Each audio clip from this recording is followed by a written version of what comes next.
Hi friends, welcome to my YouTube channel. എല്ലാവർക്കും എൻ്റെ പുതിയൊരു വീഡിയോയിലേക്ക് സ്വാഗതം. അപ്പോൾ നെക്സ്റ്റ് മന്ത് നമ്മൾ ടീച്ചേഴ്സ് ഡേ ആണ് വരാൻ പോകുന്നത്. അന്ന് നമ്മളെ കുട്ടികൾക്ക് ടീച്ചേഴ്സിനൊക്കെ കൊടുക്കാൻ പറ്റിയിട്ടുള്ളൊരു സിമ്പിളായിട്ടും അതുപോലെ തന്നെ വെറൈറ്റി ആയിട്ടുള്ളൊരു ഗ്രീറ്റിംഗ് കാർഡാണ് ഇന്ന് നമ്മൾ ഉണ്ടാക്കാൻ പോകുന്നത്. ഇത് നമുക്ക് ഒരുപാട് സാധനങ്ങളൊന്നും ആവശ്യമില്ല. ജസ്റ്റ് കളർ പേപ്പേഴ്സും വൈറ്റ് പേപ്പറും അതുപോലെ തന്നെ നമുക്ക് കുറച്ച് കളേഴ്സും ഉണ്ടെങ്കിൽ സിമ്പിളായിട്ട് ചെയ്തെടുക്കാൻ പറ്റുന്നതാണ്.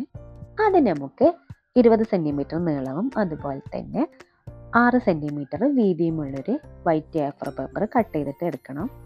രണ്ടെണ്ണമാണ് ഇതേ സെയിം സൈസിലുള്ളത്. അത് നമുക്ക് ഏതെങ്കിലും പെന്നോ പെൻസിലോ എന്തെങ്കിലും വെച്ചിട്ടൊന്ന് റോൾ ചെയ്തിട്ട് ഗ്ലൂ തേച്ചിട്ടൊന്ന് ഒട്ടിച്ച് കൊടുക്കുക എൻഡിൽ. അപ്പോൾ നമുക്ക് 2 സ്റ്റിക്കായിട്ട് കിട്ടും.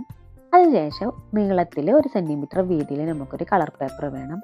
കളറൊക്കെ നിങ്ങളെ ഇഷ്ടത്തിന് നിങ്ങൾക്ക് ചൂസ് ചെയ്യാം. അപ്പോൾ ഞാനിവിടെ റെഡാണ് എടുത്തിട്ടുള്ളത്. അത് നമുക്ക് ഈ റോൾ ചെയ്ത സ്റ്റിക്കിൻ്റെ മുകളിലായിട്ട് ഞാനിപ്പോൾ ചുറ്റി കൊടുക്കുന്ന പോലെ ഒന്ന് ചുറ്റി കൊടുക്കണം. 2 സ്റ്റിക്കും നമുക്ക് ഇതുപോലെ സെയിം രീതിയിലൊന്ന് ചുറ്റിയെടുക്കണം. അപ്പോൾ ഞാനിവിടെ വൈറ്റ് പേപ്പറിൽ കുറച്ച് ഫ്ലവേഴ്സും അതുപോലെ കുറച്ച് കോഡ്സൊക്കെ സ്കെച്ച് ചെയ്തെടുത്തിട്ടുണ്ട്. അതുപോലെ ഹാപ്പി ടീച്ചേഴ്സ് ഡേ എന്നൊക്കെ എഴുതിയിട്ടുള്ളത്. അപ്പോൾ നിങ്ങൾക്ക് ഡയറക്റ്റ് ആയിട്ട് വരക്കാൻ കഴിവുള്ളവരാണെങ്കിൽ അങ്ങനെ വരച്ചെടുക്കാം.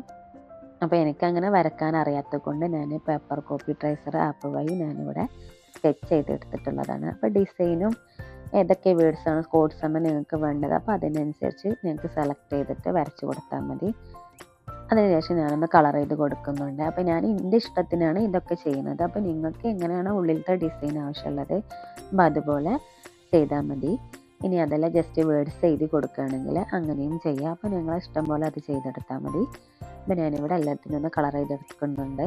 ഇനി കളർ ചെയ്തതിന് ശേഷം ഞാൻ എല്ലാത്തിൻ്റെ മുകളിൽ കൂടിയും ബ്ലാക്ക് ജെൽ പെന്നുകൊണ്ടൊന്ന് വരച്ച് കൊടുക്കുന്നുണ്ട്, ഒന്നും കൂടി ഭംഗി കിട്ടാൻ വേണ്ടിയിട്ട്.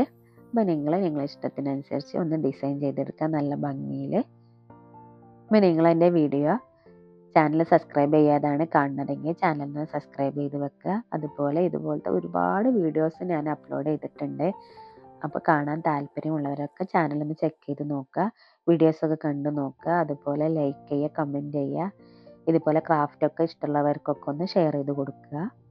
അപ്പോൾ നമ്മൾ ഉള്ളിൽ വെക്കാനുള്ള പേപ്പറിൽ ഇതുപോലെ ഡിസൈൻ ചെയ്തതിന് ശേഷം നമ്മൾ ആദ്യം ഉണ്ടാക്കി വെച്ചിട്ട് സ്റ്റിക്കില്ല അത് നമ്മൾ ഈ പേപ്പറിൽ 2 അറ്റത്തായിട്ടൊന്ന് ഒട്ടിച്ച് കൊടുക്കണം.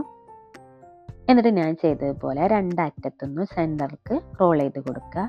അപ്പോൾ 2 സൈഡിൽ നിന്ന് ഒരേ രീതിയിൽ സെൻറ്റർക്ക് ഒന്ന് റോൾ ചെയ്തെടുക്കണം. ഇനി ഈ റോൾ ചെയ്തതിന് നമുക്കവിടെ ഫിക്സ് ചെയ്യാൻ വേണ്ടിയിട്ട് ഒരു ചെറിയ വൈറ്റ് പേപ്പർ നീളത്തിലൊന്ന് കട്ട് ചെയ്തിട്ടെടുക്കുക. എന്നിട്ട് നമ്മൾ ഉണ്ടാക്കി വെച്ചതിൻ്റെ മുകളിലായിട്ടൊന്ന് ചുറ്റിയെടുക്കുക. ചുറ്റിയിട്ട് നമുക്ക് സൈസ് നോക്കിയിട്ട് അതിന് ശേഷം ഒന്ന് ഗ്ലൂ തേച്ചിട്ടൊന്ന് ഒട്ടിച്ച് കൊടുത്താൽ മതി. എന്നിട്ട് നമ്മൾ റോൾ ചെയ്ത് എടുത്തതിൻ്റെ മുകളിലൂടെ ഇട്ട് കൊടുത്താൽ മതി. അപ്പോൾ നമുക്കത് ഫിക്സ് ആയിട്ട് നിൽക്കും. എന്നിട്ട് ഞാൻ അതിൻ്റെ മുകളിൽ ഒരു ബോ ഒട്ടിച്ച് കൊടുക്കുന്നുണ്ട്. ഇതും പേപ്പർ കൊണ്ട് ഉണ്ടാക്കിയ ബോ ആണ്. അപ്പോൾ ഇതെങ്ങനെ ഉണ്ടാക്കുന്നുള്ള വീഡിയോ ഞാൻ അപ്ലോഡ് ചെയ്തിട്ടുണ്ട്. അപ്പോൾ അതിൻ്റെ ലിങ്ക് ഞാൻ ഡിസ്ക്രിപ്ഷനിൽ കൊടുക്കുന്നുണ്ട്. ഇനി ആ ബോൻ്റെ മുകളിലായിട്ടൊരു ചെറിയ ഹാഫ് ബീഡും കൂടെ ഒന്ന് ഒട്ടിച്ച് കൊടുക്കുന്നുണ്ട്. ഇവിടെ നമ്മുടെ കാർഡ് ഇവിടെ റെഡി ആയിട്ടുണ്ട്. നല്ല സിമ്പിളായിട്ടും അതുപോലെ വെറൈറ്റി ആയിട്ടും ഉണ്ടാക്കാൻ പറ്റിയിട്ടൊരു കാർഡാണ്. അപ്പോൾ നിങ്ങൾ ട്രൈ ചെയ്ത് നോക്കുക. അപ്പോൾ വീഡിയോ ഇഷ്ടമായെങ്കിൽ ഒന്ന് ലൈക്ക് ചെയ്യുക, കമൻറ്റ് ചെയ്യുക. അപ്പോൾ അടുത്ത വീഡിയോ ആയിട്ട് കാണും വരെ താങ്ക് യു ഫോർ വാച്ചിങ്.